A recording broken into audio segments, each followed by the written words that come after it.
Heading to Las Vegas to catch the action at Allegiant Stadium? Skip the traffic and the sky-high room rates of the Strip. Book your stay at the South Point Hotel, Casino, and Spa. The South Point is located just 7 miles away from the stadium, and it's a quick trip up the freeway, making it an affordable rideshare or taxi ride. And don't worry about getting here when you land in Vegas. We offer a convenient airport shuttle to get your getaway off to a stress-free start. Shuttles are also available on Raider game days for a small fee. So whether you're rooting for your team or seeing your favorite band in concert at Allegiant Stadium, South Point Hotel, Casino, and Spa is your ticket to all the excitement.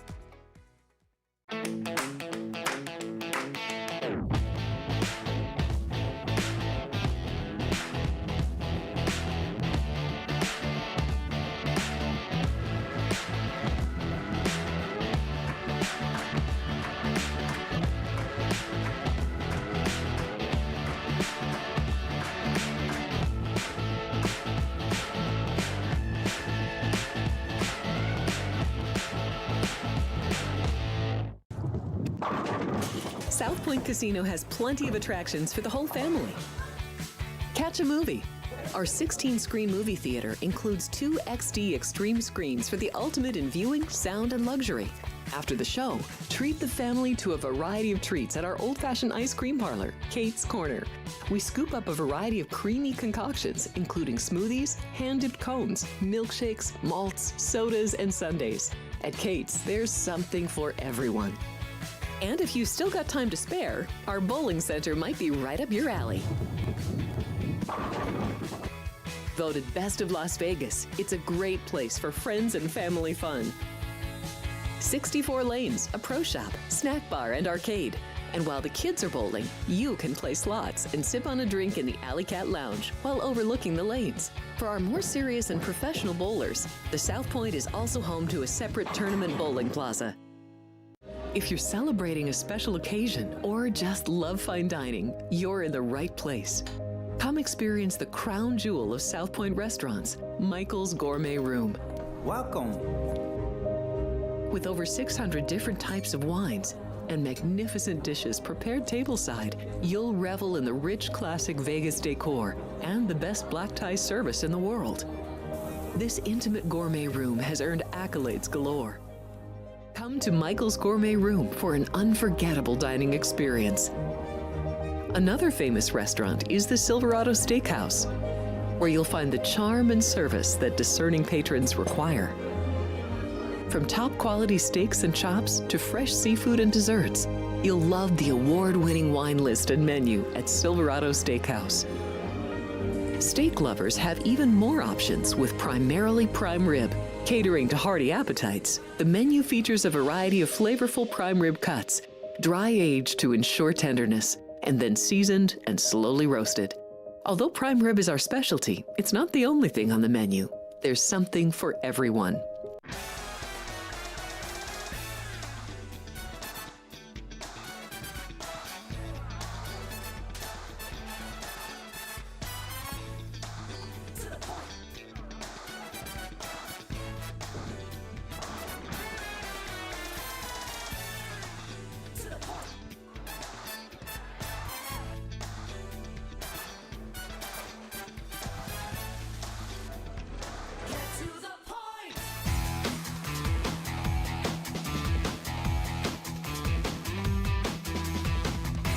Happy Friday, everyone, and welcome in. We made it through the week, and we are back at our 10 a.m. slot on Fridays here on Sports by the Book, 5 days a week, Monday through Friday, 10 a.m. Pacific time, because, of course, we are live from the beautiful Las Vegas, Nevada, live from South Point Hotel and Casino.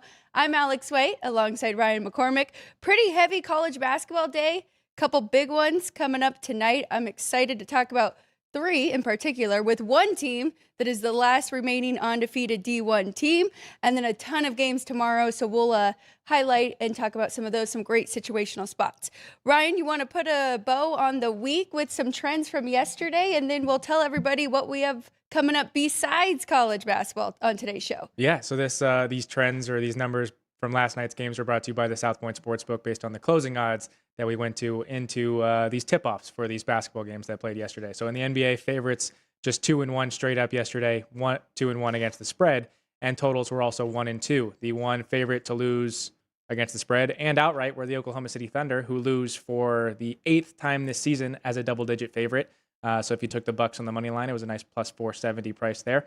And then to men's college basketball, that number is not correct because I put 47-20. I believe it was 37-20 because there were just 57 games yesterday, but 28-29 against the spread, and totals were 31-26 there. So 31 overs, 26 unders. And the big upset of the day yesterday was a plus 350 money line with Oregon State winning at San Francisco as a 9-point underdog. They won by 27 points. So nice 350 money line price there for Oregon State. And then my under, lost by the hook on the board. If you did get a better number, hopefully on that under in the first half, but should have just went with North Texas. Memphis loses outright to North Texas. Kind of a look ahead and a weird scheduling spot, but Memphis has Utah State up next. So pretty interesting. We'll have to look into that one for tomorrow a little bit as well. But on today's show, besides college basketball, but he will be talking some college hoops with us, especially the Big Ten. We had to bring him back. We had to wrap up the full NFL season, and Ryan and I were very happy with our bets for the Super Bowl, but we had to bring somebody on that was happy as a fan too, right, Ryan? So Spencer McLaughlin, our friend from Locked On College Football, Locked On Ducks, and the voice of Hawks, SMU Athletics is joining us now. Spencer, overall, two-time world champions now, the Seattle Seahawks, and you said you changed your background to the head coach there to give him his props. Yeah, indeed. It's this grand and glorious shot of Mike McDonald, my hero, holding the Lombardi and staring into the heavens, appreciating what he's done. And the greatest part, perhaps, is that I know in that moment he's thinking about the fact that he just won the Super Bowl by 16 and probably should have won it by 34. But that's neither here nor there. Yeah, a lot of fourth quarter last minute scores for the Patriots. Drake May with the stat padding fourth quarter for the Hall of Fame. I mean, oh my gosh. If you didn't watch the game, you might have looked at what Drake May did statistically and thought, 295, 2 touchdowns, 2 picks, interceptions, not great. But he got some yards in there. Yeah. 235 of the most meaningless yards I've ever seen in a football game. It was total domination. It was a 16-point win that easily, not just could have, should have been by more than that. Sam Darnold played pretty poorly, and the Seahawks won by 16 points with a garbage time touchdown.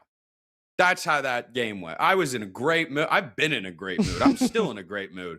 It's not going away anytime soon either. I keep discovering new content that keeps coming out from the game, mic'd up moments, the radio call of the Patriots guys, and they're just losing their mind at how much better the Seahawks are. I got to tell you, that was one of the best days I've ever had as a sports fan, beaten probably only by the time that the Seahawks blew out another team in the Super Bowl to win their first ever. It's just the way the Seahawks do it.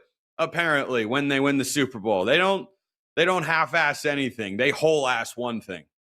Did you see McDonald was asked about that looking up at the confetti and everything falling, and he just said he didn't want to look directly at the cameras. That's why he was kind of appreciating and staring up, just thinking about the moment. He's the most accidentally hilarious guy in the NFL. The quote he gave after the NFC Championship game when he said, "We did not care," after being asked what it was like to get picked behind the 49ers and the Rams by a lot of folks in the preseason. He gets asked about that on radio like the day or two after. And he says, yeah, I know everyone has it as this iconic quote and thought I was emphasizing each and every word to make a point. But I heard another guy talk and couldn't really understand him. So I was worried they weren't going to understand me. So I just made sure that I spoke really slowly and really clearly into the mic so that they could understand the words I was saying. I didn't mean for it to come off that way. And I just watched that and went, man, I keep loving this guy more and more because I don't think he knows how to do anything like a normal human other than coach football. Yeah, definitely not a rah-rah guy, and I can really appreciate that too. I feel like he got snubbed for the coach of the year, but it's okay because ended up winning the Super Bowl. And you talked I'll about take Clint Kubiak should have been assistant coach of the year, and the media is just obsessed with the Patriots. So neither of those two got those awards. Wait, but who got assistant coach of the year? Josh McDaniels. Yeah, okay. Well, enjoy your award. Yeah, so have both fun. coaches get those awards. But with Clint Kubiak, Vegas is pretty excited now coming over here to coach the Raiders. Looks like Seahawks are just going to hire from within for the OC. Do you think that's the correct move with, how good things have gone there in the last 2 years? I am not in a position to question literally anything Mike McDonald and John Schneider do running the Seahawks organization. There is nothing they could do that I will ever question again until there is a long line of extensive evidence that they whiffed on something. I mean, the hits on draft picks, on coaching hires, on pivots, it's been nonstop wins. Geno to Darnold, Grubb to Kubiak, the draft picks, just over and over. When Ernest Jones became Seattle's number one linebacker, it happened kind of in the middle of their first season, which was, just 1 year ago. And they released the guy that was the Seahawks' leading tackler at the time. And we were all kind of confused, going, "What? Wait, you're bringing in who? Why are you getting, this is like the one guy." No, they knew.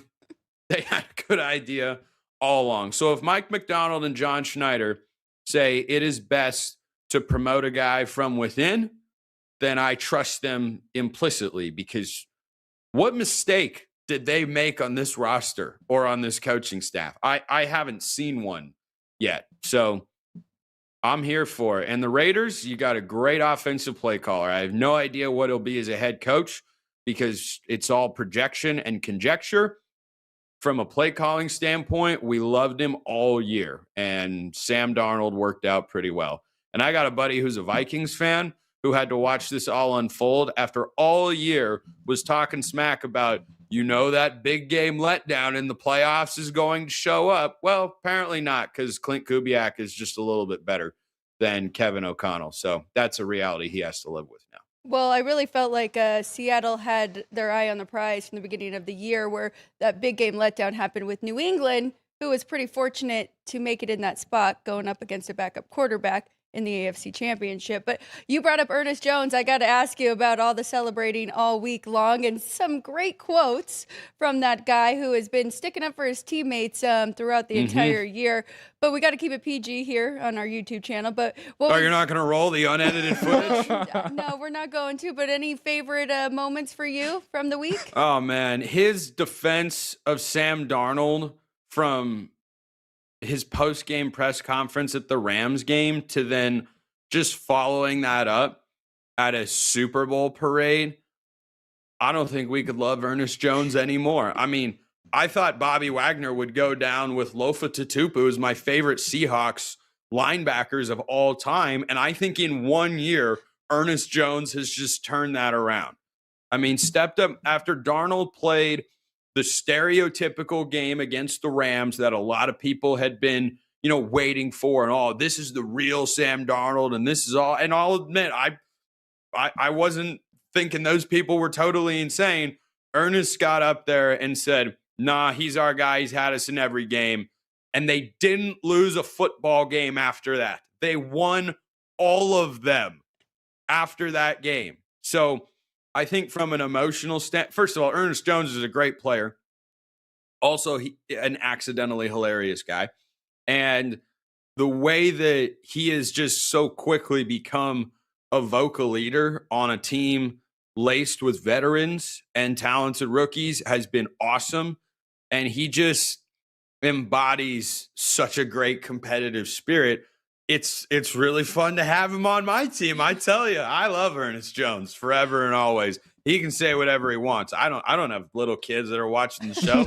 I'm sure some other parents do, but that's their problem, not mine. All right, I'm going to move to college football. You talk about some questionable decisions, or the lack thereof with the Seahawks. We got one yesterday. Trinidad Chambliss deemed eligible for his 6th year of eligibility and will be returning to Ole Miss. What are your thoughts there in the spot that college football's in? Yeah. The offseason always makes college football feel worse than it actually is. There are some pretty serious problems that do drive away some fans. And I don't think and coaches and players and all sorts of folks. And I don't think that you want to just stay in this space forever. I'm generally of the belief that if you're going for a 6th or 7th year, like TJ Finley is on his 7th school in 7 years. That's ridiculous. It's completely ridiculous. For Trinidad Chambliss specifically, he seems to be on solid ground because he lost 2 years due to injury.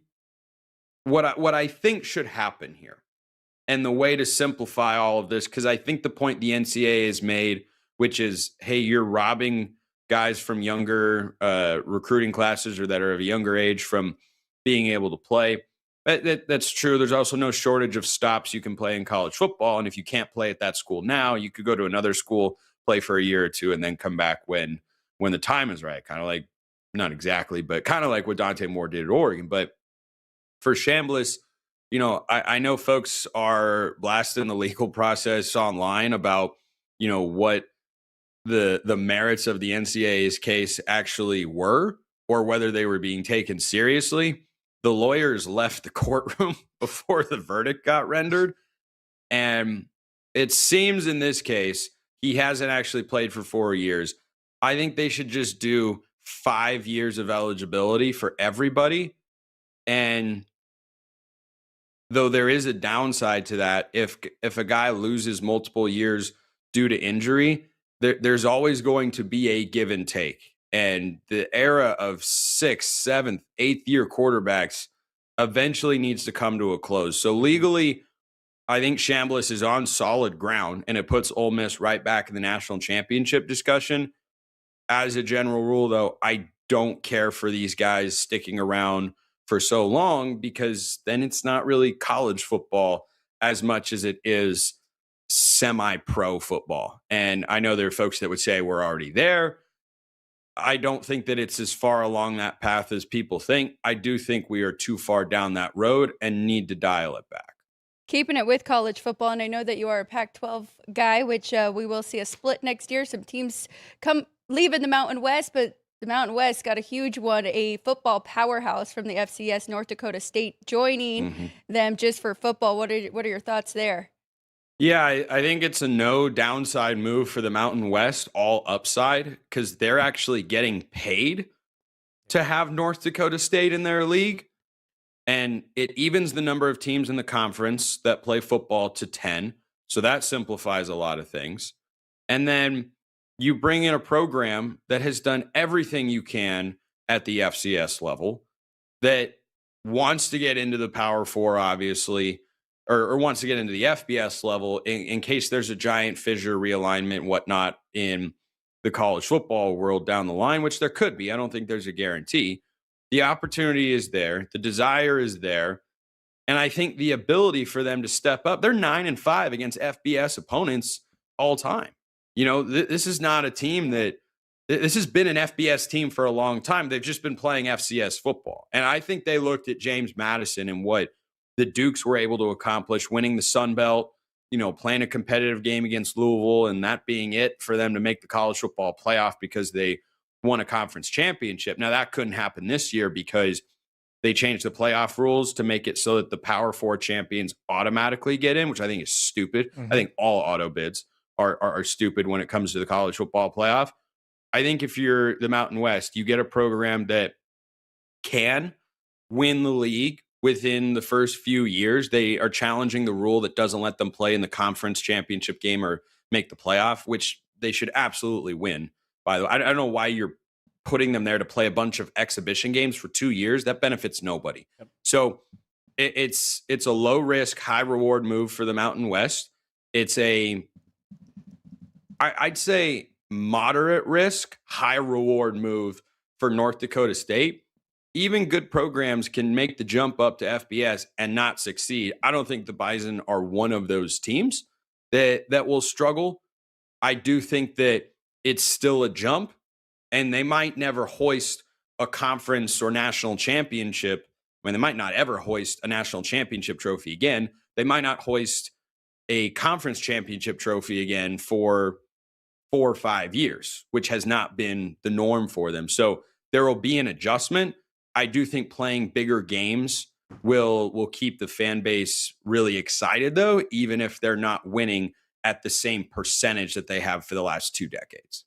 And the donors, because I did talk to somebody from North Dakota State who said the donors were just waiting for the jump. They kind of were stalled. They're like, we won 10 FCS. Like, we'll start giving more money when you guys make that jump. So should be pretty fun to see. Yeah, 10 FCS titles in 15 years. Yeah. You know, everyone thinks about Saban and the dynasty at Alabama. Weak tea compared to what North Dakota State, who rattled off a 5-peat at the FCS level, was able to do. Literally weak sauce. So I think that's why it makes sense. You know, there are a lot of other great FCS programs. I mean, James Madison only won 1 national championship, and Sam Houston won 1 national championship. Montana State just won their first since 1984. Montana's been knocking on the door. Those programs, I don't think it's as logical to sell your fan base on, we're going to make this jump to a higher level of football, because you haven't really accomplished everything there is at a lower level. And if you go to a higher level, well, are you going to be able to truly accomplish great things? Now, there have been some examples of that. Kennesaw State shocked everybody, won the MAC, or won Conference USA this past year, and they were terrible their first year in the FCS. But what does that, or in the FBS ranks, what does that mean for them going forward? We'll just have to wait and see. But Kennesaw State didn't win a national championship. So it can be done, because you can invigorate a fan base by making that jump, and invigorate your donor base by selling them on a vision of, hey, we're playing a higher, bigger level of football now, and that can be really exciting. And it just makes me double down on my take that one day promotion and relegation in college football would be a smashing success. I think it's an absolutely outstanding move for the Mountain West, and it would be even better had the rules stayed the same for college football, and instead of it being Power 4 conference champions guaranteed a spot, the highest 4 ranked conference champions, because then the Mountain West. But you know that, but also remember, Ryan, they changed that rule for the group of 6 team that gets in the playoff, that you don't have to be a conference champion anymore. And then the Pac-12 introduced the flex scheduling week so that they can give their top teams another opportunity to play a quality game and get a win, which I talked about on my show on Locked On College Football today on the first segment. And I think it's a really smart move that could potentially be the difference between making the playoff and not, because you can add a resume builder if you've got 2 really good playoff caliber teams in the league. Yep. You know, like, let's say hypothetically this year, Boise and Fresno State are both really good, and they both should be, by the way. Let's say they're sitting at 10-1 each going into the last week of the regular season, and they're scheduled to play Texas State, who's struggling, and Oregon State, who's still rebuilding, respectively. Well, now what they could do is flip the schedule around so that those teams play each other, and the committee gets another marker of, you know, a quality win to compare against the other group of 6 resumes, because that's ultimately what it comes down to. And it does the Power 4 as well. I just think for the group of 6, I think it's fascinating. It's new, and I think it's a good, innovative idea. Yeah, no, that absolutely seems like a great idea. But we'll steer off of college football now, and we'll go to college basketball, as is the season that we are currently in. And you toast Locked On Big Ten, or talk Big Ten, Locked On Ducks. But the Big Ten has 5 teams ranked in the top 13 of the AP poll, and 8 are looked at as being at least bubble teams to get into the NCAA tournament. So realistically, how many teams should we expect from the Big Ten in the Big Dance? I can't see less than 7. I think the depth of the conference is something Oregon is learning hard and fast right now. I mean, it's tough times for my Ducks. But what I continue to be amazed at is how well the league performs in the non-conference slate, how strong the conference looks every year, and they still have not found a way to win a national championship since 2000, when Michigan State won it under Tom Izzo. And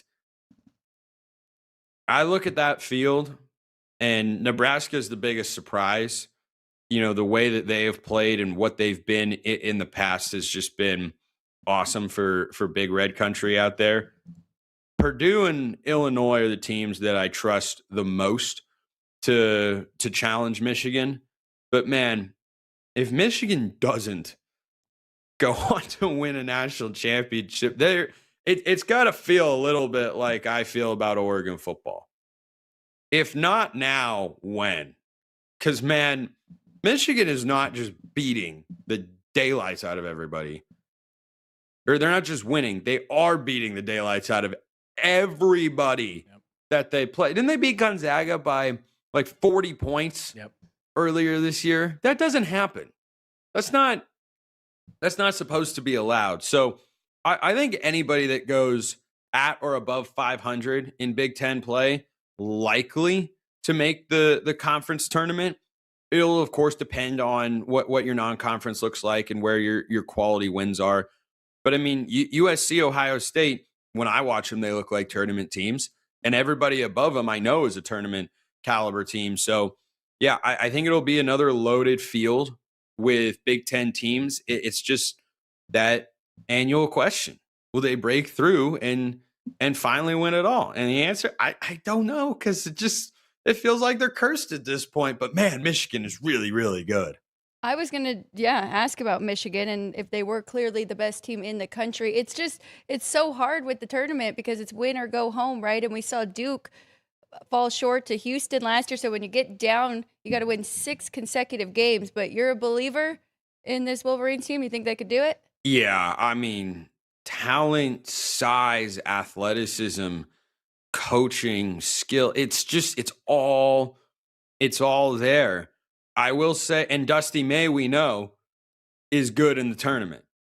We saw that when he was at FAU. I mean, where in the hell did FAU basketball come from to go to the Final Four? So I don't have any concerns about that.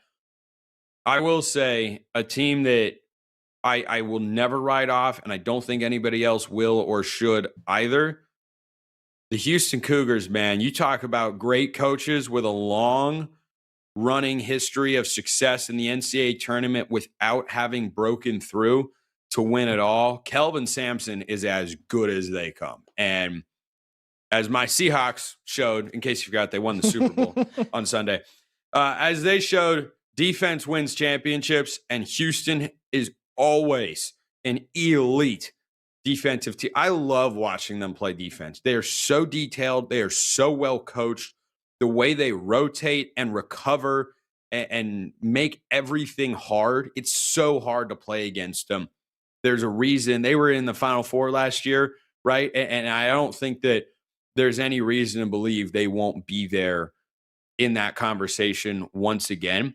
And I know Arizona is a really good team as well. Speaking of teams that have felt poised for a breakthrough, Tommy Lloyd, though, hasn't been past the Sweet 16, I don't believe, since he's gotten to Arizona. So he's just looking to get them on that deep type of run. But yeah, I think what Houston brings to the table every single year, I have a supreme amount of confidence in Kelvin Sampson. Death taxes and Kelvin Sampson. And then I look at the Big Ten and go, I just don't know that I can pick a team in good faith over Michigan. That's okay. A lot to unravel there. I think Tommy Lloyd was kind of handcuffed from Caleb Love. I think Ryan and I share that sentiment, and now they look much better. Whoa. That is Blazers' stellar backup point guard, Caleb Love, that you are knocking on there, Alex. I will not be standing for slander of our instant offense guy off the bench today.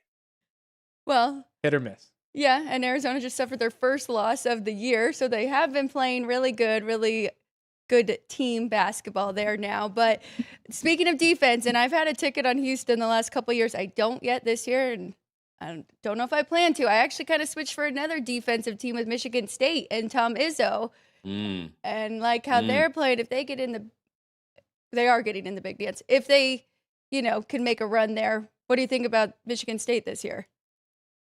Like them, for sure.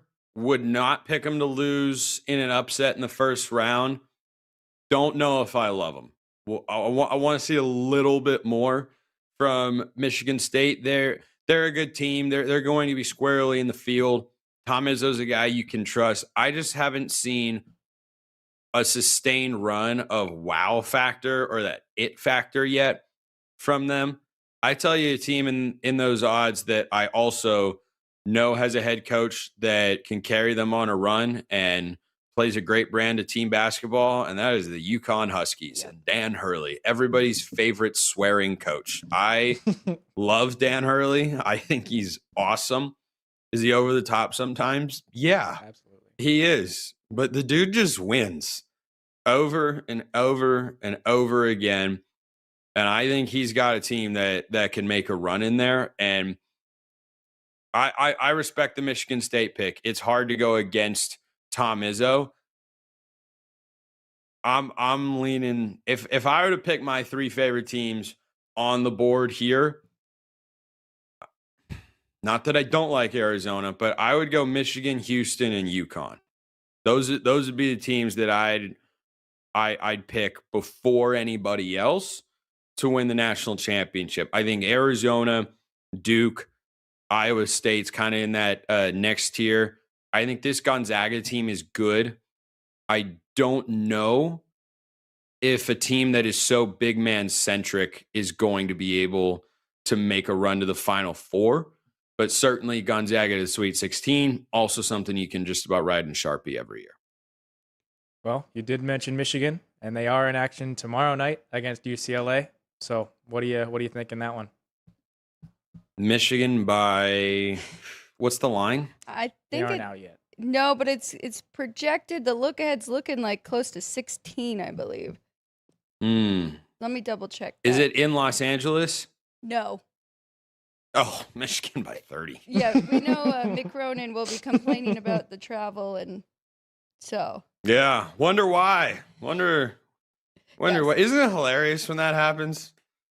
When Well- USC and UCLA are like, yeah, man, the travel's brutal in this league. Gosh, It's also a How'd that happen? 9:45 tip-off. what was the sequence of events that led to you playing a conference game against Maryland and Rutgers every year? What? Refresh my memory there, Mick. Let me know. Which is not to say that he wanted to leave necessarily. It's just ironic when anyone from those schools, when Lincoln Riley or anyone's like, yeah, man, it's hard doing this stuff and going time zones over. Like, oh, is it? Ah, okay. I got to ask you about one more game specifically, and it's tonight. And the only team to beat Michigan this year is Wisconsin, and they're hosting the Spartans here. Michigan State 2.5-point road favorite. What are you thinking in this one? I think the Badgers are kind of what they've been a lot in recent years. Good, solid NCAA tournament team. Win a game, maybe 2. That's probably their ceiling. I think Michigan State goes on the road and gets it done. I like Wisconsin.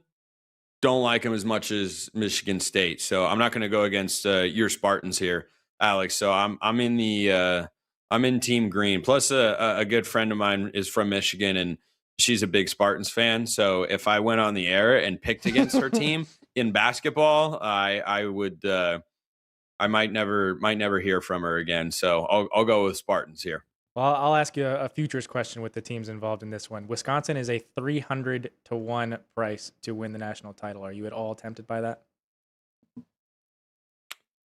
You ever see that Family Guy scene where Peter does sports betting?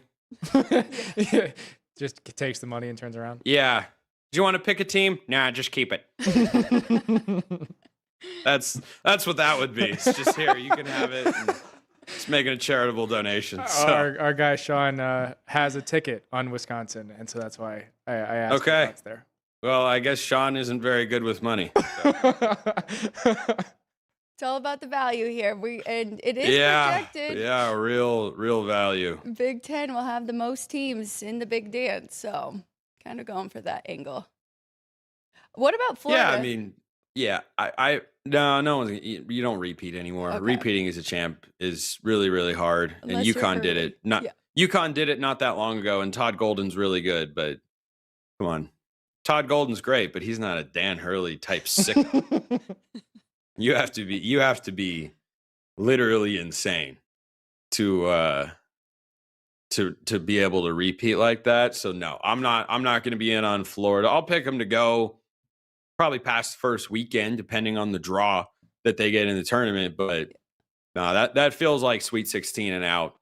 But UConn national championship. There's a good investment. I do like those three that you picked. So it was UConn, Michigan, and Houston. Okay. Houston. Love Houston. Those three. They've been knocking on the door for so long. Such a long time. They've been making deep runs. They get to the Final Four. They just over and over. I just feel like eventually Kelvin Sampson's going to break down the door. I agree. I like to root for him too. Very close last year, so we'll see what happens there. Ryan, you want to ask any baseball before we let Spencer go? Yeah, you are wearing a Seattle Seahawks jersey, but we know you're a big Seattle Mariners fan. Their win total is at 90 here at the South Point. Ooh. They are the favorite. They are the highest price to win the AL West. So what do you think about your M's this year? Like them. Like the offseason that they have had. Josh Naylor is tremendous. One of the highest IQ baseball players I have ever seen. Not just in this era, but ever. He's ridiculously smart and also happens to be really good at both the hitting and the fielding thing.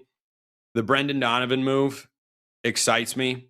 It also gives me just a smidge of worry because they've had a tendency to bring in these high average guys that play an infield spot, and they haven't worked out. Adam Frazier, Colton Wong, just to name a couple. And I think that's a valid concern, but I like Brendan Donovan, and the versatility he gives them was much needed. They haven't lost their top prospects. Cole Emerson probably makes the major league team at some point this year. We'll see if he makes it in spring training. But yeah, I think they're deservedly the favorites as the reigning AL West champs. And they went out and made themselves back into a contender. I won't say they went out and made themselves better than they were last year.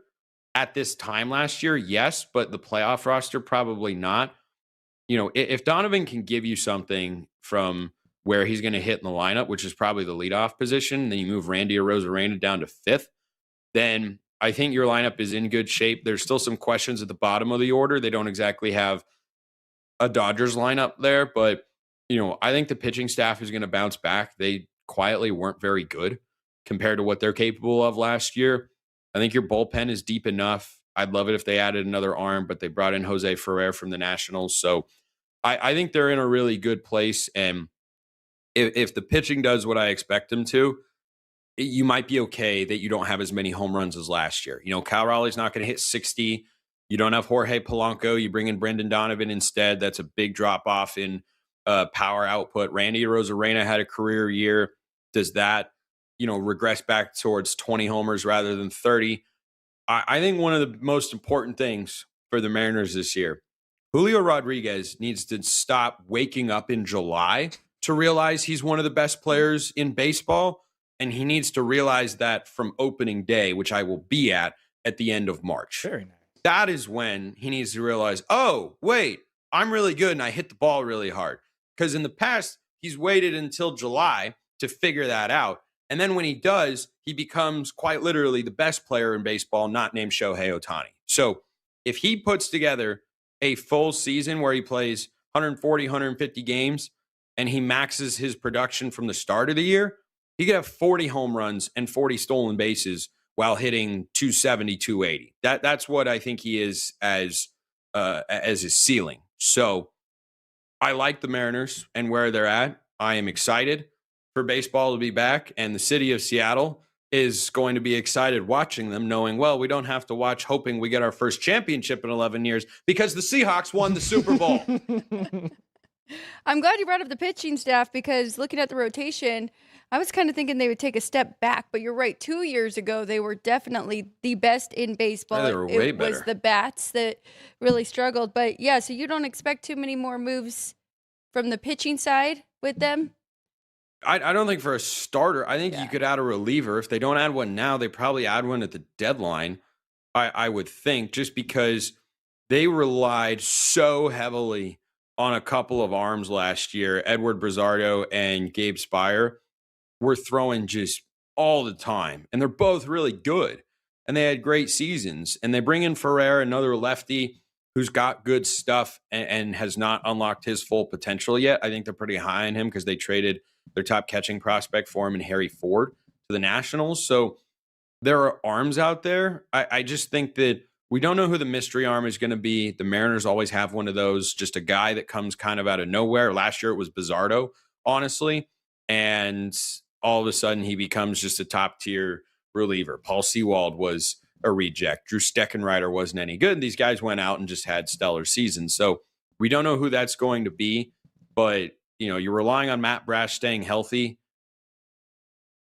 That's not always the best thing to do. He puts more torque on his arm than probably anybody in all of baseball because he throws a slider that moves like 3 feet across the plate. So I think they would be well off to go find another, at least middle relief caliber arm, a guy that can give you like a 3.5 ERA and throw 50 innings or so. Somebody like that. I don't know if that guy is out there on waivers or if they make another late trade. We'll just have to see. But there are not a lot of holes on the roster from a pitching and defense standpoint. I think in the lineup, they should be okay. Emphasis on should because it's the Mariners and hitting is hard. All right, we're going to go full circle here. Back to football, back to your Seahawks, and talking about the Super Bowl MVP who's about to be a free agent. What do you think they should do? I had a different answer before the Super Bowl. I'm not kidding. I thought, man, you don't pay a running back that much money when you have other guys to pay. Now they've got $77 million in cap space, so the options are pretty myriad as to what they can do. You're going to have to pay Jackson Smith and Jigba, obviously, NFL Offensive Player of the Year. Eat it, Puka Nacua. And you're going to have to pay Devin Witherspoon, who is just awesome in every sense of the term. So that's going to be a lot of money in those two guys. You've got Darnold paid. That's huge. So it gives you some flexibility there. You don't have that many draft picks, but John Schneider's really good in the draft. He's going to find at least one, probably two starters there. The heart says pay him. He was just the deserved MVP in the Super Bowl. Head says let him go get. Here's what I would like to have happen. They make a competitive offer for 2 or 3 years to bring him back because he's still got plenty in the tank. Mm-hmm. Somebody else pays him more. We wish him well, and then that team comes to Seattle, and everyone gives him a standing ovation when he's announced as a starter, and they go in a different direction at running back, and then they draft whichever one of the Penn State guys did not get hurt. I forget which it was. I don't know if you remember that, Ryan, but one of them got hurt recently. I would have taken either one in the third round. And if you could get either Nick Singleton or Katron Allen in the third round and put him with Zach Charbonnet, I think your run game is in a good spot. Singleton, yeah, broke his foot in preparation. Yeah. Okay. So I'm on Katron. I'm on team Katron Allen then. That is who I want to be the Seahawks' third round pick. Even as a fan, I think that's a pretty logical explanation of what they probably should do. There's just a better way to spend the money than on a running back. Those guys break down. They can get hurt. They really had a two-headed backfield anyway. You know, part of the reason we saw so much Kenneth Walker in the Super Bowl and the playoffs is because Charbonnet got hurt. Right. And throughout the year, fantasy owners will tell you that sometimes Charbonnet was the more valuable guy to have because he got the red zone touches, but he was also, I think, sneaky good in the open field. Now, there are different types of guys. I just think Katron Allen can be the sort of explosive back. Maybe not that Kenneth Walker is, but he can grow into that. And I think those two guys with George Holani as your third, you're good. You're good at that spot. Go draft him in the third round, draft a guard, and draft a corner. That's what you got to do. Spencer, we appreciate your time. Love chatting with you. Love that we got to catch up with you again after the Seahawks pulled it off. We were definitely rooting for them as well. Make sure if anybody's watching and you guys want to follow him, you can follow him on Twitter at @SMcLaughlin_CFP and check out Locked On College Football. We're probably going to have to bug you one more time, I'm going to be honest, because leading up to the draft, we got to get our Big Ten information from you and where you think some of these guys are going. So we appreciate you. Enjoy. Keep celebrating the big win. Ryan, anything else for every day. Spencer? Every day. I celebrate it every single day. Thanks for having me on. I'll talk to you guys soon. Yeah, just in the best mood ever, and I love it. Well deserved for everybody there in Seattle. It's funny you brought up when he was talking about the parade and the speech and the kids. Maybe they knew because they didn't let the kids be excused from school that day. Yeah, very true. Yeah, they did not follow in Philly's footsteps. Yeah, so they were just like, you guys can watch the edited version later. Yep. Approved by parents. So appreciate him. And Ryan, let's take a quick break. When we get back, we've got a couple college basketball we're going to get to for tonight. And then tomorrow, some of the big games, I believe. And you can go ahead and read off the options here before we take that break. We got a poll question because we've got 4 ranked versus ranked tomorrow. I know Sean will have 4 screens and he's going to be going crazy tomorrow watching all of the hoops. But what do we have for the poll and what are we asking everybody who is watching live? Yeah, so we wanted your guys' thoughts on which ranked versus ranked game you guys will be keying in on tomorrow. So we gave you the 4 ranked on ranked matchups. Clemson against Duke, so the number 20 team in the country at the number 4 team in the country. And then we gave you Kentucky, the number 25 team in the country, on the road at Florida, the number 14 team in the country. Texas Tech, the number 16 team in the country, and at number 1 Arizona.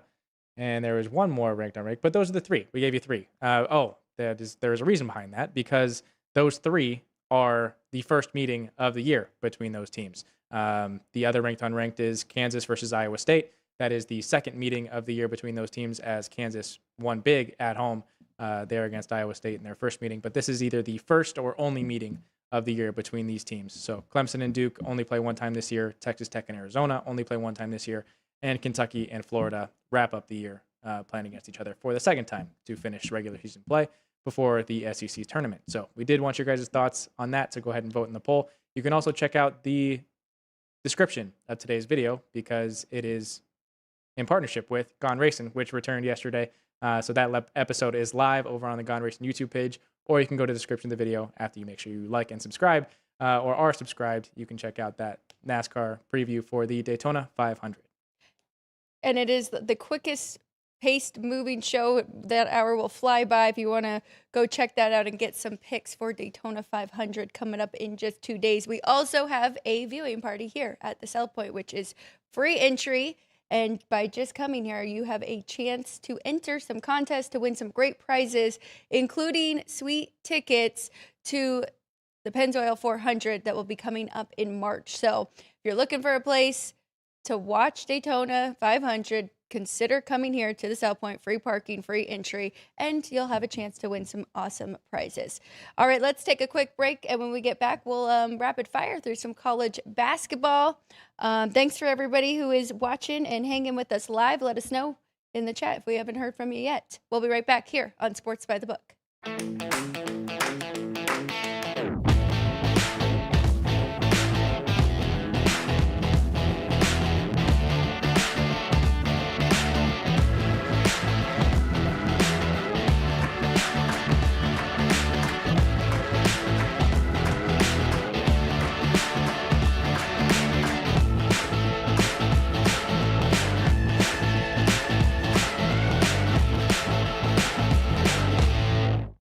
If you're celebrating a special occasion or just love fine dining, you're in the right place. Come experience the crown jewel of South Point restaurants, Michael's Gourmet Room. Welcome. With over 600 different types of wines and magnificent dishes prepared tableside, you'll revel in the rich classic Vegas decor and the best black tie service in the world. This intimate gourmet room has earned accolades galore. Come to Michael's Gourmet Room for an unforgettable dining experience. Another famous restaurant is the Silverado Steakhouse, where you'll find the charm and service that discerning patrons require. From top quality steaks and chops to fresh seafood and desserts, you'll love the award-winning wine list and menu at Silverado Steakhouse. Steak lovers have even more options with primarily prime rib. Catering to hearty appetites, the menu features a variety of flavorful prime rib cuts, dry aged to ensure tenderness, and then seasoned and slowly roasted. Although prime rib is our specialty, it's not the only thing on the menu. There's something for everyone.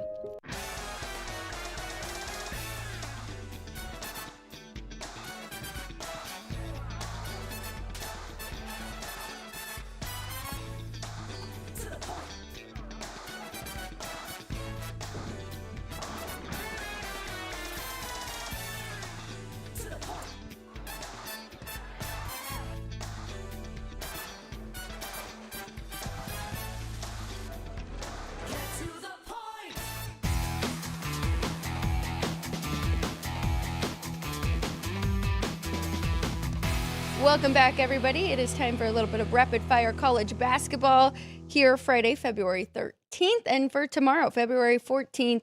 Not a lot of look-ahead lines out for tomorrow, but there are a lot of really good situational spots that we will be looking to talk about for tomorrow's game. So a couple teams coming off some bad losses, couple teams coming off some big upset wins, and they're playing each other. So I think we could find some good value there. But let's start with tonight, Ryan, and that's funny. Spencer called them my Spartans, and then now we got Sean, who's loving the Badgers this year. So first matchup this year between Michigan State and Wisconsin. Yeah, we've got a line of Michigan State, I'm looking at the wrong book, a 2-point favorite here at the South Point. There are 2.5s and 1.5s available in the market, but 2-point favorite here at the South Point for the Spartans, and it is a total of 148.5. I really can't do anything with this game. I think that total is actually bumped up a little bit since the overnight. I had 146 written down. Now we're up to 148.5. So maybe I'll wait and see if it gets any higher and take a little bit of the under here, because my number's 144.5. Also, Wisconsin, a 1-point favorite, but looking back, Michigan State won at home in the regular season last year, but Wisconsin ended up beating Michigan State in the Big Ten tournament. So kind of like that angle there, but I think that's why you could make the case that they should be a small road favorite. So I'm not going to play anything sidewise, maybe jump in game, depending on how it goes, but kind of looking at a lower scoring. I mentioned too, Michigan State, their offensive numbers are not great, but defense, I think one of Izzo's better defensive teams. So I'd be looking for an under here, full game. That total did open at 145.5 Wow. and went to 146.5, then dropped back to 45.5, and the prices kind of moved a good amount here at the South Point, but now we're back up to completely up to that 148.5. So going to the next one, 883-884, St. Louis at Loyola Chicago. St. Louis is a double-digit 18.5-point road favorite there, and a total of 155.5. I really just put these two games on the rundown because I wanted to give them their flowers here. St. Louis 21-1 on the year. Finally just had, they had their first loss in November against Stanford, but lost by 1 point. So playing really good basketball, one of the best 3-point shooting teams in the country. First of two matchups for these two. Crazy because they did split with Loyola Chicago last year, and then Loyola Chicago actually won in the A10 tournament. So I don't think they'll take them lightly here in this spot, but it's interesting. Them and then the next team, that one even more, because the pressure is on for Miami, Ohio. But yeah, I think that number is correct. Double-digit favorite here, so just tread lightly if you're thinking that's a lot of points to take with Loyola. I would be on the favorite, if anything, with this team that is very good offensively. All right, well, you mentioned it. Miami, Ohio, trying to continue their undefeated season at 24-0, hosting Ohio University here. So it is a 9.5-point home favorite here for Miami, and a total of 164. Looks like that one has dropped down too. I was going to make a case for just taking the points, and Ohio keeping it close in this one, but I think it's now gotten to the correct number of 10.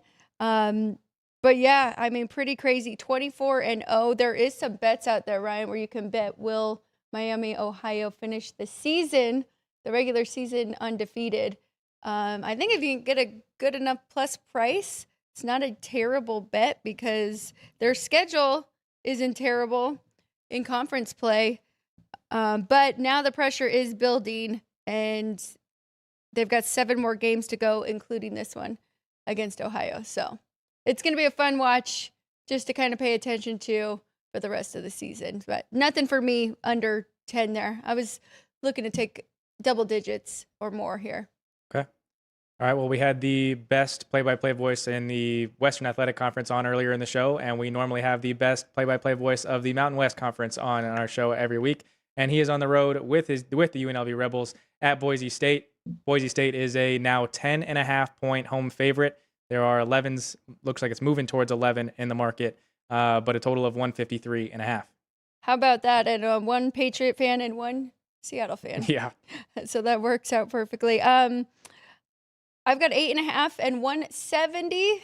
Wow. That looks like an overplay to me. I want to see what Kenny White's numbers say and if he did give that out as a play today. But UNLV has a way of really stepping up for these big games. Yep, over 156.5. Now, these two did already play once this year at UNLV, so could give a little bit of home revenge there. He did not highlight that. But yeah, 89, 85, closer game there, but he's got a big overplay as well. So lean to the over for those two. I haven't really dove into it to see if I want to get there because we know that maybe I'm thinking of SDSU. Maybe they haven't played this year. Actually, I think that is. If I'm being completely honest. No, they did. Okay. 89, 85. Did go to overtime, so I don't know which way you want to play it. Taking the over or taking the double digits because I've got 8.5 there for those two. All right. That is what we're covering for today's basketball. And now we're going to a incredible slate of tomorrow's basketball, starting with rotation number 603, 604, going market prices, look ahead lines here, what we're going to say. So, but Alex has her numbers for the game. So starting with Clemson at Duke. Duke is a 13.5-point favorite in the market and a total of 133.5. Well, I am using Kenny White's power ratings for tomorrow, which if you do get his power ratings, they usually come out the day of, but just the program could do it a day early here. But looking at this one, Duke 13 and 129, so a very low scoring game. That is what the look ahead looks like too, Ryan. I wouldn't be going under such a low total with a team like Duke that can rack up some points here. So it's a little bit lower, but I think everything's just right between those two. I didn't have a feel for this one. No real situational spot. Anything that you saw jump out? I know that you do follow the ACC a lot.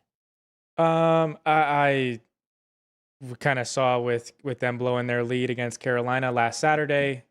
They really stepped on the gas in their most recent meeting, the Blue Devils here. So I would think, yeah, John Shire is going to have these guys fired up, not just for these games immediately off that Carolina game, but more than likely for the remainder of this regular season and especially headed into the ACC conference tournament. So it would be a look to the Blue Devils there, but no official play. Agreed. All right, going to, we talked UCLA, Michigan, 613, 614 with Spencer earlier in the show. So we'll go to 617, 618, Kansas on the road at Iowa State. This is the second meeting of the year between these two teams. Iowa State is a 5.5-point favorite in the market and a total of 142.5. I'm going to be looking to play Iowa State here. I think the number is pretty accurate. 6.5 is our numbers and 141 for the total, but perfect situational spot here. Iowa State coming off a big upset against TCU. And then on the other side, you've got Kansas coming off a big win against Arizona. Yep. So I think, and not to mention, you talked about Kansas won at home in the first meeting, hosting the Cyclones, and that game was really not competitive. So I've got a feeling that team had some tough practices coming into this one, losing to TCU, and then facing an opponent they've already lost to. Yeah, that first meeting between these two teams was a month ago today. So January 13th, it was an 84-63 win at Kansas. So not just a win, but a pretty dominant win there for the Jayhawks, which also started a 8-game win streak, which the Jayhawks are still currently on. So that will be put to the test tomorrow. Well, and tomorrow morning. side note there, Ryan, in this win streak, I think Kansas has looked really good. I mean, I think they've kind of turned a page here and might be actual contenders. But we'll see. Let's see how this one goes tomorrow, like in Iowa State. But if they could pull that off, then I would definitely be a believer here in the Jayhawks. All right, going to the next one in rotation number order, 619-620, Texas A&M at Vanderbilt. We have in the market, it opened. Well, the opener's not there, but it looks like, wait, I'm looking at the wrong game. All right, the opener, Vanderbilt -6.5 and a total of 166. Okay, good. I was hoping for anywhere under 170 here. 174 is Kenny White's line here, so I do like the over with both of these teams run and gun, especially Texas A&M. So I think we're going to get some points between these two. Also a little bit of a lean to the Aggies here, catching that many because Vandy has definitely had some injuries as of late. So they were the SEC little darlings, and then A&M was looking pretty good, but now they come into this one losers of 3 straight. So it's going to be a big one here for both these teams, and I do think we're going to get some points here, and A&M being the 28th quickest in the country, and then Vandy not too far behind, the 51st. So let's get at that 167-ish range. Yeah, I like it. All right, going to St. John's at Providence in the market. We're going FanDuel price here. A -8.5 for the road team, the Red Storm there, and a total of 168.5. And this one is for Vinny. We're going with St. John's here in this spot, a nice little revenge spot because they did lose in Madison Square Garden to Providence earlier this year. And that was actually their last loss. So they've been playing really good. That was back on January 3rd. Kind of a scare against Xavier, but I think they'll be ready to go in this one. So are you seeing a look ahead yet? Yeah, the one price I see is St. John's minus the 8.5 and then a 168.5. Okay. So it is a pretty big number there. Let me double check. 9.5. So, but that is without the revenge being added in. So I'm going to be willing to lay up to 9.5 there. Okay. Going to 147, 148, Villanova at Creighton. Looks like we have a 3.5 for the road team in the market. Villanova, they're favored by 3.5 and a total of 144.5. And I do agree with that. You got to add in some home revenge for Villanova as well. Looking to play that side. Did lose to Creighton at home 76-72. And I'm really just not that impressed with this Blue Jays team this year. I think it's a good time to kind of sell on them, buy on Villanova. So I think that's the correct side here. I think they'll split on the year, if anything, if you want to go money line. But I think Nova gets it done. And I've got it 5. So adding in that home revenge, I think it would be enough to even lay the points. All right, going to NC State, who is hosting Miami, coming off of a win against North Carolina. But 685, 686. Miami in the market is a 5.5 to 7.5 point underdog there at State. Sounds right. And Ryan, I know you're not going to like this, but I think we both have to be on NC State tomorrow because, like you said, Miami coming off of that huge upset. NC State just got smoked by Louisville, where I liked them to keep it competitive in that game. I know they were practicing very hard this week, so I like the Wildcats in this spot. I know it's a little scary with how they played in their last one, but I think that is the right side here. All right. The total in that one is also 150, between 154.5 at one spot to 157.5 at another. Wow. 154 is our number here, and 5 for NC State. So. Okay.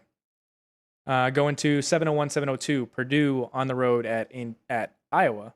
Excuse me. And looks like in the market it is a road favorite of 1.5 and a total between 139.5 to 141.5.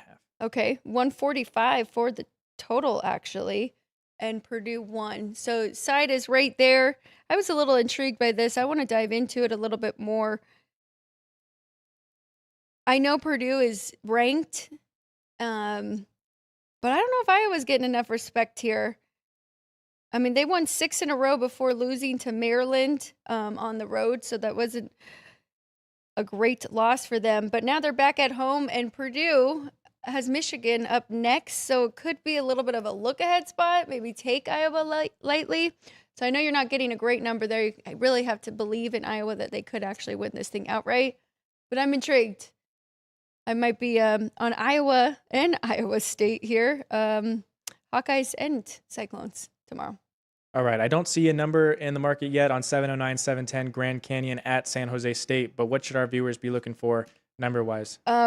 A Grand Canyon bounce back here coming into this one. I've got them 11. I have a feeling it might be close to that high, but really, I mean, I just think that they are such a step above San Jose State, who is the second to worst team in the Mountain West. Their only win, I believe, their only conference win. They are 6-18 on the year. The only conference win is to Air Force, where they won 70-62. So Grand Canyon, it's tripped up a little bit as of late. They've lost 2 in a row coming, and you liked them after the UNLV loss, Ryan. I fall short to New Mexico. I think this is a spot where they can win by a lot here. All right, we do have a request, 765-766 from our guy Dean Hilt in the chat, asking about Texas on the road at Missouri. Missouri in the market is a 1.5-point favorite, and the total between 152.5 to 153.5. Texas is a 1.5? Missouri, 1.5. Oh, okay. So we've got Texas 1.5, and the total 156 in that one. I should have known better. I should have dove into that one a little bit more. I want to see if they have already. It's probably the first one. That conference just is so big. Yes. First game this year. And last year played once, and Texas won at home. So nothing really in regards to revenge or anything. All right, we do have another request in the chat, but it is not talking about basketball. You might have to get your hockey sheets out, the Olympic hockey sheets, because Attila is asking about the 12:10 puck drop between Canada and Switzerland, and then tomorrow the early games, the 3:10 a.m. here on the Pacific, Latvia and Germany, and then of course the U.S. playing against Denmark. That one is a 12:10 puck drop tomorrow afternoon. Well, I mean, I liked Denmark yesterday, right? And they lost to Germany 3-1, and we saw Team USA. So I don't know if we want to get involved with the dog in that one. It would only be a look to the Americans in that matchup. I believe the total is pretty high too, huh? I'll have to take a look because Okay, we'll try and look at. Wager Talk's not being friendly. No, it's not. It hasn't really showed any Olympic numbers on there, but we can go ahead and try and look. I'll have to go get those sheets. I wasn't really I was kind of planning on watching. So for Denmark USA tomorrow over at STN here in Las Vegas, Denmark is a 10-1 underdog on the money line, getting 4 goals on the puck line. That is an even 4 as well, not a 4.5. Getting a plus 105 for USA minus the 4 with a chance to push there. So could be good. And then for today's puck drop at 12:10 between Switzerland and Canada, Switzerland is a $6 money line price underdog, and they are getting 2.5 goals with a plus price there on that puck line, plus 130. So Canada, obviously, big favorite in that one. I'm kind of intrigued by Switzerland, aren't you? Or you're not taking too much from that 4-0? I don't want to step in front of Canada. I mean, yeah, we're going to have to as Americans, but I'm not betting on Switzerland here going against Canada. I'm sorry. I thought we were getting more than 2.5 as well. That's doesn't feel like enough. I do. Yeah. 2.5 plus 130 there was Switzerland. Sorry, Attila. I wish we had more. We'll have way more hockey information coming on Monday, right, Ryan? And then we'll be ready to talk all men's hockey Olympics. Yeah, talking men's hockey Olympics, talking hockey Olympics with Eddie Olczyk, who is covering the games over in Italy. So he will be joining us on Monday to, again, talk about those Olympics as we get into the quarterfinals and head towards the gold medal match. And then also looking ahead to the second half of the NHL regular season, which resumes in 2 weeks, just under 2 weeks there. So very excited to get Eddie O on Monday. So you guys will definitely want to tune in for that one. I'm excited. We're going to have very much just kind of open and just a conversation with him about what he's seen, what he thinks, not so much betting wise, but we could make our own conclusions from the conversation. Really appreciate that he gives us the time that he does. Absolutely. Thanks to Ryan. All right. I think that's it for us. Am I supposed to be writing these potential look ahead for tomorrow? Or what are we doing here? Well, yes. On your whiteboard you're talking? Yeah. Yes, if you would like to. Okay. I'll go over our ticker trivia today, presented by City Light Shine. Again, available at Lee's Discount Liquor, Total Wine, and here at the South Point Hotel and Casino. An Olympic question for you guys, as we are in the Olympics. So since the Winter Games began in 1924, only 4 cities have played host to the Winter Games more than once. That would be twice. Name the 4 two-time host cities. And our guy JR in the chat did nail this one, including the current 2026 games. Cortina, Italy, Innsbruck, Austria, Lake Placid, United States, and St. Moritz, Switzerland, have each hosted the Winter Games twice. In the next 10 years, though, 2 more cities will be added to that club, including Albertville, France, as part of the 2030 French Alps Games, and Salt Lake City, coming back to the United States. There are the Olympics in 2034. So by 2034, we'll have 6 members of this club. Hopefully, we'll get to re-ask this trivia question then. But for ticker trivia presented by City Light Shine, 4 cities JR spotted at: Cortina, Innsbruck, Lake Placid, and St. Moritz. And then we also wanted your guys' thoughts on today's poll. So talking about those ranked basketball games tomorrow, the 3 that are first meetings or only meetings of the year, which one is your must-watch for tomorrow's slate? So number 20, Clemson on the road at number 4, Duke. Number 25, Kentucky at number 14, Florida. Or number 16, Texas Tech at number 1, Arizona. And our chat wants to watch that number 1 team in the country take on Texas Tech. 59% of the vote voting for number 1, Arizona, hosting number 16, Texas Tech. That one I didn't even go through. Dang it, I didn't put that on there. I kind of like Texas Tech in that spot. I think I'm going to take the points.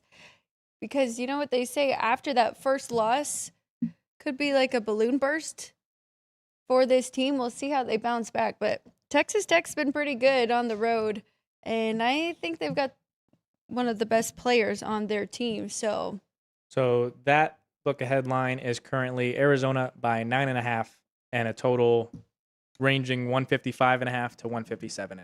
I think that's crazy. I mean, the number is very close. They are worthy of being close to a 9-point favorite at home. But there's something else in there, and it might go back to last year with the revenge. If they have not played yet this year, I believe Arizona had knocked Texas Tech out of. Yes, they did. They beat Texas Tech in the Big 12 tournament last time those two saw each other. So Arizona's coming off the first loss of the year. Big upset there. And now they have to face a team that has been dying to play them again since last year. Maybe they're a little vulnerable. 9.5, I'll take it. And I need some underdogs for tomorrow anyways, because I got a lot of favorites. So the ones I'm putting on here, I don't really know, but hopefully you heard the numbers I gave, where I do like the favorites, which is Iowa State. I think it's under 5. It's Villanova and it's St. John's. Those are all favorites, but I like all of them. St. John's is a little bit bigger there. NC State is a favorite as well. I like them too. I'm over Texas A&M and Vandy, and then I'm adding Texas Tech plus 9.5 against Arizona. I think they can at least keep this game close, and that is a lot of points there. Tonight, small play. My dad didn't even highlight it on his sheet, but he did put that there was a difference there, so small play. UNLV Boise 156.5, since I will be watching that as well. And then lean to the under for Michigan State-Wisconsin game here. All right, for the people that will be up early tomorrow morning, you can tune in to Race Day Las Vegas over on the South Point Studio YouTube page as they are talking ponies and the plays on Saturday there in horse races. And then again, linked in the description of today's video is the Gone Racing episode from yesterday talking about the Daytona 500. If you don't want to watch it on YouTube, but you are a Sirius XM listener, you can listen to that tomorrow morning, Saturday and Sunday morning on NASCAR Radio Station 90 there on Sirius XM. So plenty of good content coming out of the South Point Studio. Gone Racing page at Gone Racing on YouTube, or the South Point Studio page for that Race Day Las Vegas show tomorrow morning. Very good. Love the crossover. And then last time, I'll remind you, because it is Sunday, viewing party here at the South Point, if you want to watch the Daytona 500. And Ryan, we got to talk to Brendan on the show yesterday. Yep. Brendan Gaughan, host of Gone Racing, him and Jeff Motley. We talked about a couple different guys that this is very meaningful for. We're going for a three-peat. Yep. And then also Kyle Busch, we just had his a great qualifier, has won here, but never won the Daytona 500. Yes. So got to go check out their show. Check out ours yesterday with Brendan Gaughan. It was a great catch-up, just interviewed too with him to get to know him. So, all right, that's it for us. Ryan, good luck. Have a good weekend. As well. Enjoy the 2 days off. It's been nonstop leading up to the Super Bowl, where we had a very good, profitable. It's nice when it works out, right? And you do 2 weeks of hard work, and then it actually does pay off. But then a nice, long, fun week here, talking all different things, and we'll continue that, having different guests as we will starting on Monday with not only Chris Andrews, Sportsbook Director here at the South Point, but also Eddie Olczyk joining us. So thank you for the crew. It's been nonstop for them as well, as we do need people to get us going here and help get all the great graphics and animations and all that. So Ann, Jerry, Sean, Vince, and Andrew, thank you all. And we'll be back same place, same time on Monday morning, 10 a.m. Pacific time here on Sports by the Book. I'm Alex White. Have a great weekend, everyone. We'll see you then.